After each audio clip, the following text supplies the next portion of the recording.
To all the non-believers, non-believers, non-believers, non-believers, non-believers, non-believers, non-believers, non-believers. I'm making out. What's good, y'all? This is Jay Varsity, and this is another episode of NBA Talk. We're gonna be going over games from last night. Specifically, people are gonna want to talk about the Utah Jazz beating the Lakers last night, the Heat beating the Raptors, and so on and so forth. We're gonna get right into it. First of all, how you guys doing? Hope you guys are doing good. Let's get on with these game takes.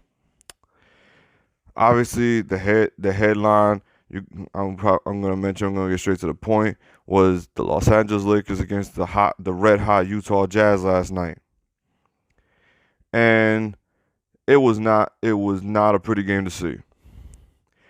The Lakers held their own for at least in the first quarter, and then Utah just blew this game up from the second and third quarter on. The reality is this Lakers team is depleted. This Lakers team is starting to show exhaustion. Like you're starting to really see it, and this is not me making excuses, and it's leading to very sloppy play. This is leading to very sloppy play. The Utah Jazz got too many easy looks, too many easy threes, too many looks in transition, and they were the more aggressive team on both ends of the floor, and that's just a fact. The Utah Jazz have been playing really great basketball all season, and I don't think I'm not going to sit here and say that they're a championship contender, but damn it, if they don't look like one, because they just been playing that great of basketball, especially on the defensive end of the floor. You're starting to see what this team really looks like when they're fully healthy and all clicking. Jordan Clarkson, to me, looks like the clear sixth man of the year. He's been, to me, the most consistent bench player throughout the entire season. Donovan Mitchell has been playing on a whole nother level. He looks like he's taking that next leap. Now, the only thing is people are questioning is can they take that leap in the postseason? That has been the number one question everybody's had on their mind. And we'll get those answers later. We'll get those answers later on. But now the questions are for the Los Angeles Lakers. The Los Angeles Lakers looked undersized. They looked like they were getting actually beat up. They looked like they were getting beat up. And to me, I think the Lakers need to be focused on the trade deadline. The Utah Jazz, give respect to them again. I'm mentioning one more time. Respect to the Utah Jazz. They have been playing excellent basketball, excellent team basketball. Like, if you want to see what team basketball looks like and you want to see great ball movement, watch the Utah Jazz. Like, I'm giving them their shine for today. I'm giving them their shine today. And I've been giving them their shine because people have not been respecting the Utah Jazz. Now, in terms of them coming out of the West later on in the future, we have to see it to believe it. Because at the same time, we have seen red hot regular season teams, and then they flame out come playoff time. But we have to see it to believe it. That's all I'm gonna say. Right now we are seeing that the Lakers have lost 4 straight. No Anthony Davis, no Dennis Schroeder. This team looks like a whole. This team looks completely different without those 2 players. And you're starting to see the lack of size that they have in the big man area. Montrezl Harrell has not been looking good. I'm just being brutally honest. Montrezl Harrell has not been looking good. He just looks like he just tosses his body and hopes he gets a rebound. Marc Gasol is just nothing but a foul trouble. Is just a magnet for foul trouble. And this team just can't stop fouling. And they focus way too much on arguing with the ref instead of getting back on defense. Like, I literally saw a possession where LeBron did not bother going back on defense, and he was just looking at the ref because he got the ball stolen from him. It's like, okay, you want to complain about a bad call? At least run back and go play defense. At least run back and go play defense. That's all I'm gonna say, because it led to Utah hitting 14 first half threes. 14 first half threes. I've never seen the Utah Jazz hit so many threes on such a high clip, and the Lakers weren't doing themselves any favors. They were just letting them get those looks. I didn't see no resistance. I didn't see no urgency. And it just pretty much frustrated me because they played hard in the first quarter. They were playing hard in the first quarter and maybe in some part of the second. But then after that, it was just the Lakers as a whole just looked like they didn't know what they were doing. I actually saw Kyle Kuzma giving up open shots. Kuzma, a guy that every time he gets the ball anytime he gets the ball in the corner, he instantly shoots the ball. I saw this man pass out an open shot. I saw him pass out of open shots. And this is coming from a quote-unquote quiet game from Donovan Mitchell because he only put up 13 points. Donovan Mitchell didn't put up his first bucket until maybe late in the second quarter. So that's just another aspect of the game that people missed. You see a score like this, you think somebody in the Utah Jazz had a monster night. Yeah, their perimeter shooting had a big night. The perimeter shooting was part of the big night because the Lakers gave up too many transition buckets. So that's that aspect. The Lakers, that was a big L that they took last night. Now I'll give the Lakers the benefit of the doubt. Let the Lakers come back as a whole, and we'll see what goes on, and we'll see how things go forward from here. Because right now this is not looking good. They have lost 4 in a row. So let's see what happens from here on. The Miami Heat, they're the opposite. The Miami Heat are finally getting back as a whole, and they are getting back in business. They're getting back into the winning aspects. They're now starting to win. They're starting to win games. They're starting to win games, and you're starting to see the difference on what this team looks like when everybody is healthy. They don't look like the same basketball team that everybody's been roasting for the past couple of months. So I'm very happy to see that. I'm very happy to see the consistent ball movement.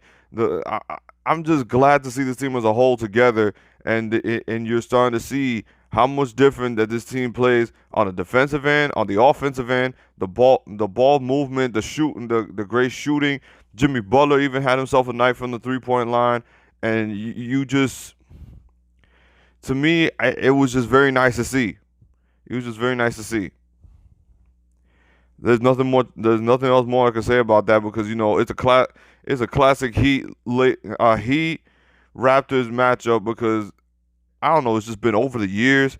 The Heat and the Raptors have always just had that, not a rivalry, but every game of theirs has always somehow been close.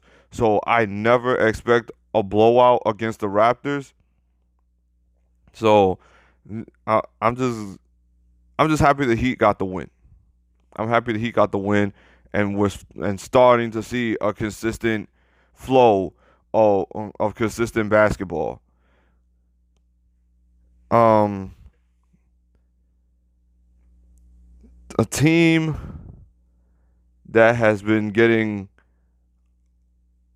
that we've been talking about in the past couple of NBA Talk episodes, and it's only getting worse from here.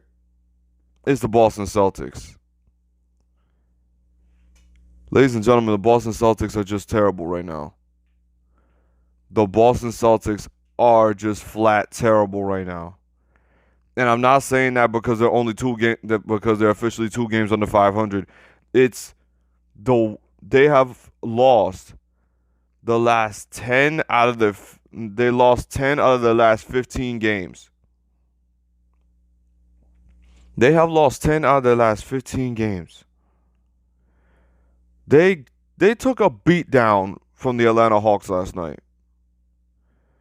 You had Danilo Gallinari with 38 points and Trae Young with 30 points, and they shot lights out from the perimeter.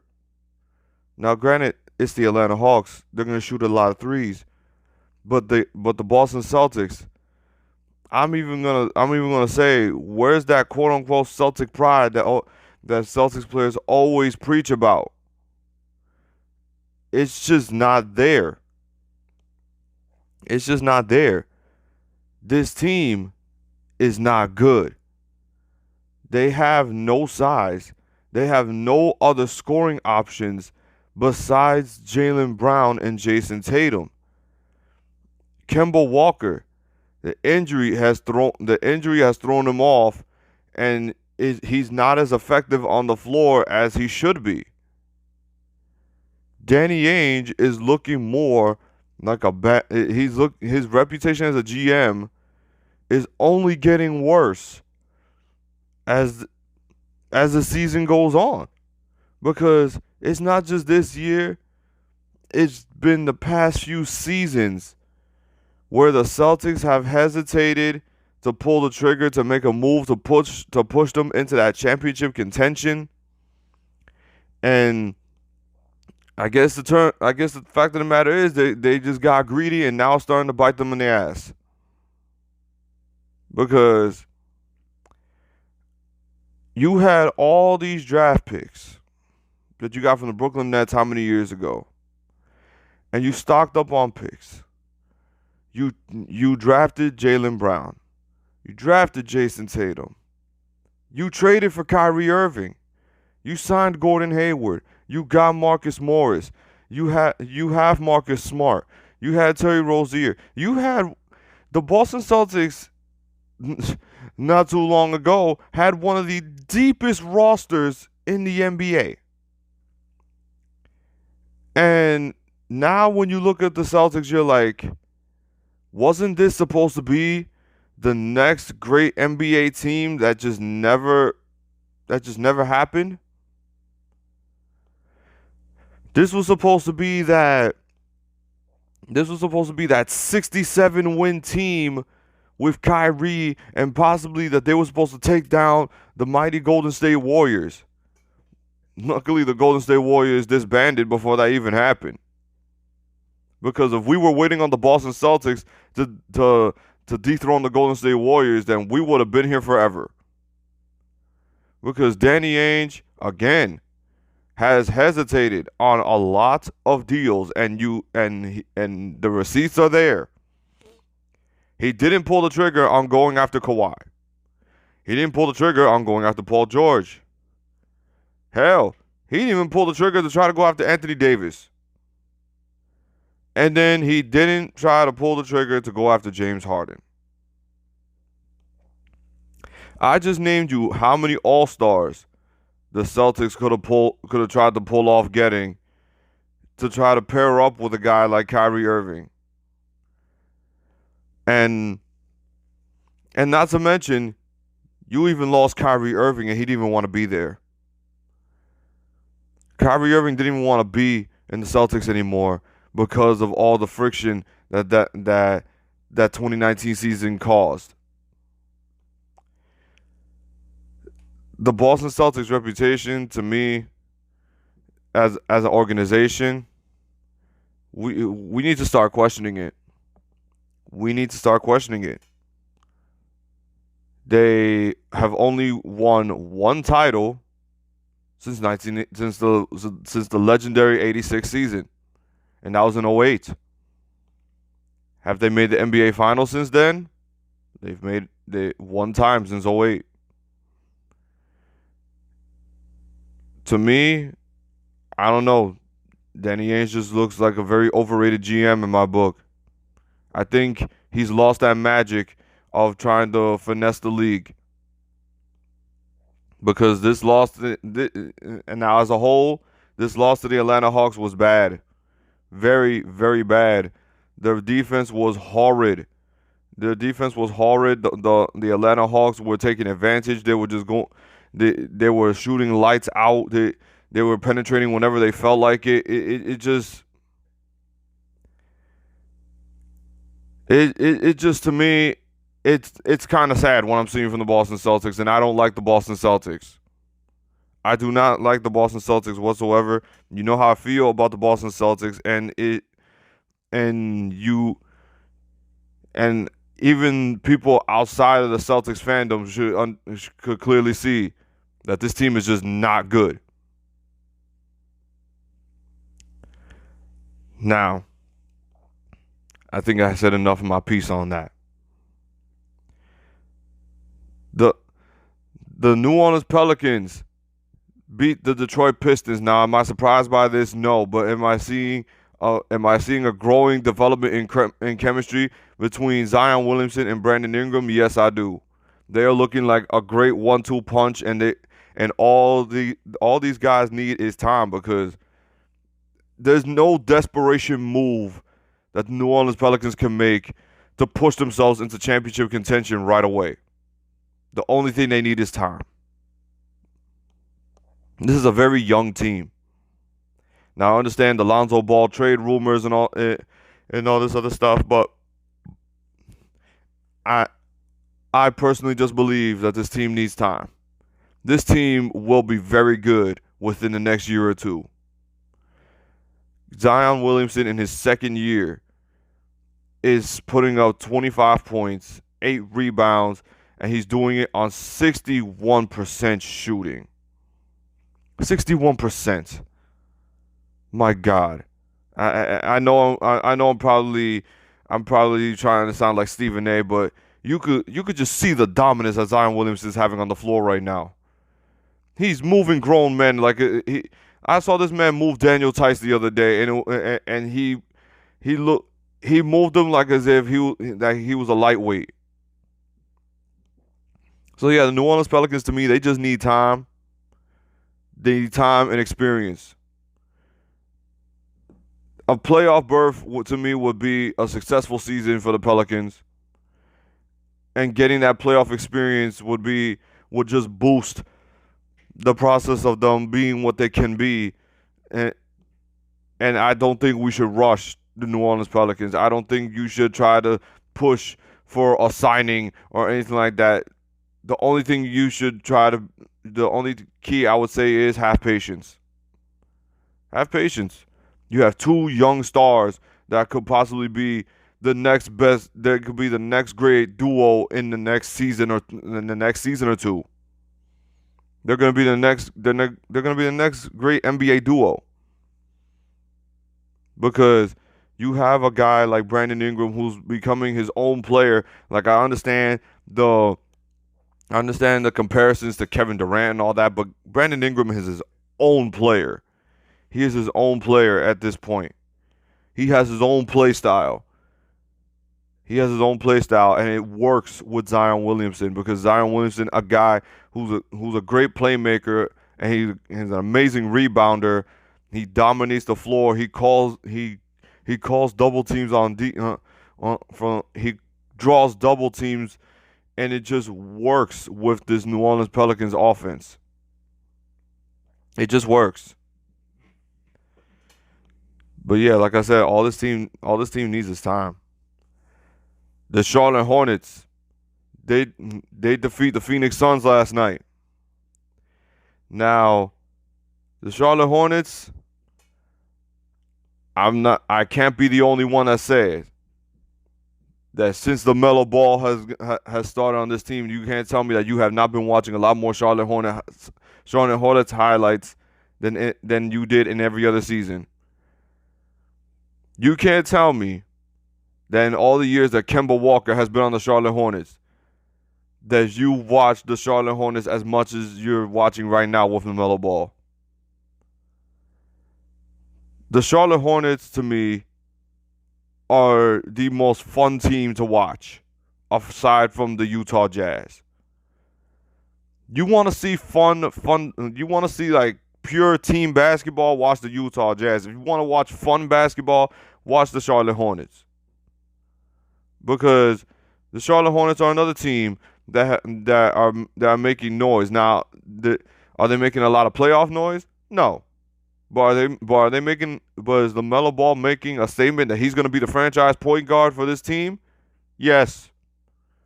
LaMelo Ball is going to be this team's franchise point guard, and I don't think anybody will deny and argue with me about it. It's just plain and simple. Now getting a win on the Phoenix Suns, that's a big win. That's a big win to them, and that's a big win for the Charlotte Hornets because the Phoenix Suns have been playing great basketball. The Devin Booker and Chris Paul have instantly Chris Paul helping Devin Booker with this team, along with guys like Jay Crowder, has instantly turned the Phoenix Suns around. And same with the Charlotte Hornets. LaMelo Ball has instantly turned this team around with his playmaking, his passing, his vision. It just opens the offense more for the Charlotte Hornets like we've never seen before. He just opens a whole nother possibility for guys like P.J. Washington, Miles Bridges, and even Terry Rozier. You're seeing a whole nother Charlotte Hornets team. Now, I'm not trying to give LaMelo Ball too much credit because at the same time you have additions like Gordon Hayward, but it's just that it's the good experience that LaMelo's getting with how to be that franchise guy. I don't think I have anything more to say on that.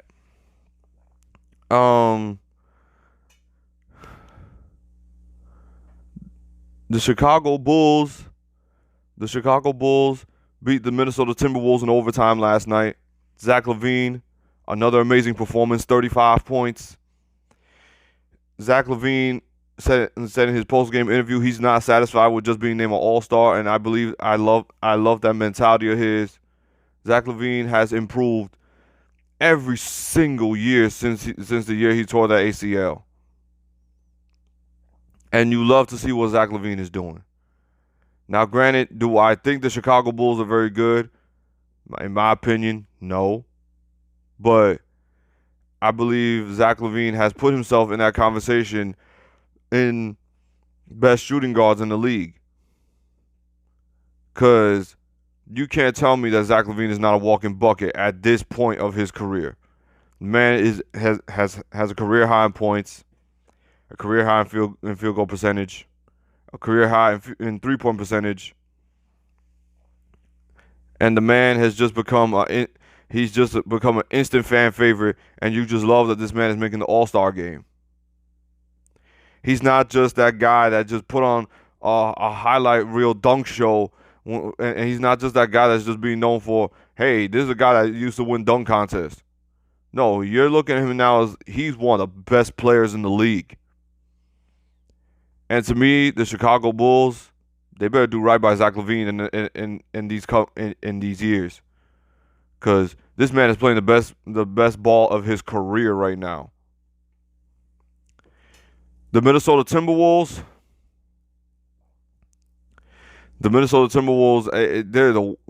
they are the worst team in the Western Conference. I think they're the worst team in the league right now.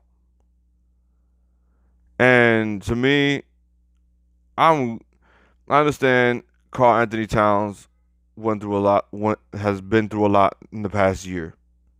So I'm not gonna hold so much against Karl Anthony Towns. But the Timberwolves organization in general, they've just been bad. Like, they have not made any impact moves to push this team they haven't pushed this team in a positive direction. Is this team 17? No, not even.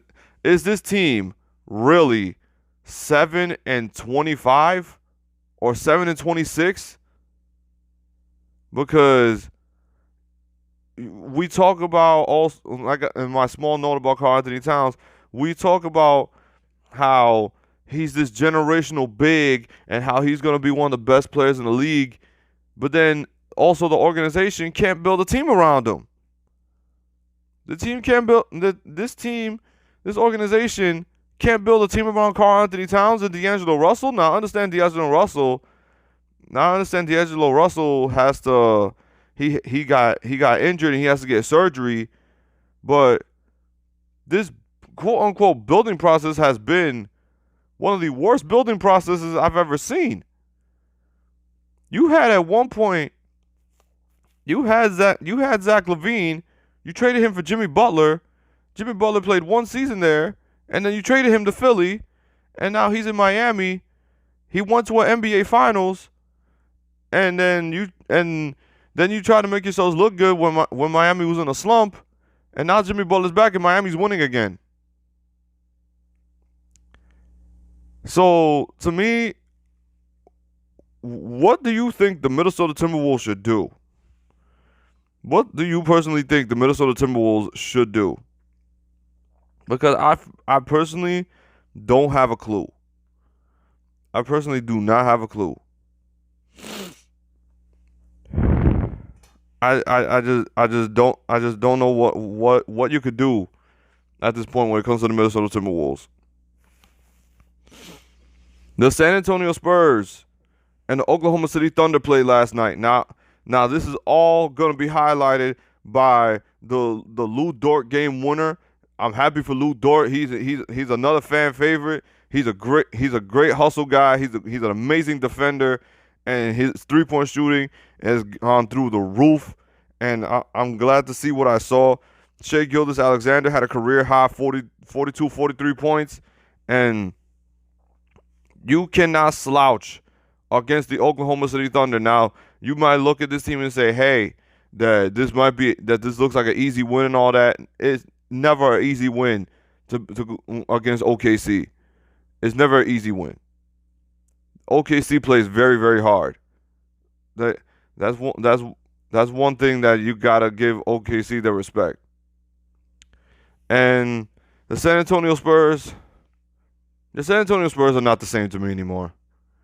The San Antonio Spurs are not the same. They're not that same Spurs team. Now, I understand it's been years since Tony Parker, Manu Ginobili, and Tim Duncan have left, and it's been years since Kawhi got traded from San Antonio. But that lore of San Antonio is just doesn't exist anymore. And it just feels weird to say that, because when you used to hear teams say that they're going to play the San Antonio Spurs, you think you're about to play a team that has great ball movement, great chemistry, great coaching, is gonna play great defense. I don't see that same thing with the San Antonio Spurs anymore. You obviously could see it, and this is not me trying to get on DeMar DeRozan or LaMarcus Aldridge or Devontae Murray, Patty Mills. That lore of the Spurs just doesn't exist anymore, and I think we need to stop hanging on to it. We need to stop hanging on to it like it still exists. That's just me and my personal opinion when it comes to that. I personally don't think that the Spurs have that lore anymore that they used to have around the NBA, and I think they need to start reshaping their roster and preparing for a future where they're not going to be making the playoffs, and who knows what the future of Greg Popovich is going to be.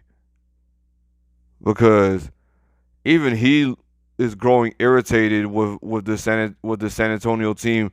When he saw Patty Mills commit that double dribble, which led to the Lou Dort game winner, you just saw the look in his eyes. It's just like his patience is, to me, wearing thin.